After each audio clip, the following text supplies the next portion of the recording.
Inulan ang ilang bahagi ng bansa pagpasok ng 2025, gaya sa Bontoc Mountain Province, nakaranas ng isang oras na pag-ulan.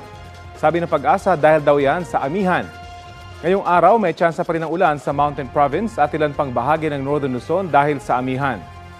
Shearline naman ang nagpapaulan sa Cagayan, Isabela, Quirino at ilan pang panig ng Luzon kasama na po ang Metro Manila. Intertropical Convergence Zone ang umiiral sa Palawan, Visayas at Mindanao. Dapat paghandaan ang katamtaman hanggang malalakas na ulan sa Cagayan, Isabela, Apayao, Aurora, Quezon at Camarines Norte. Pinaalerto ang mga residente sa banta ng baha o landslide.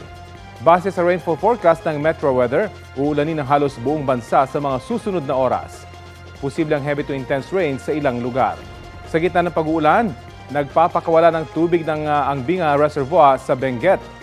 Sa nakalipas na 24 oras, isang gate ang nakabukas sa nasabing dam ayon sa Pag-asa. Nananatili namang mataas ang water level sa Angat, Magat, Lamesa, Ambuklao at Caliraya Reservoirs.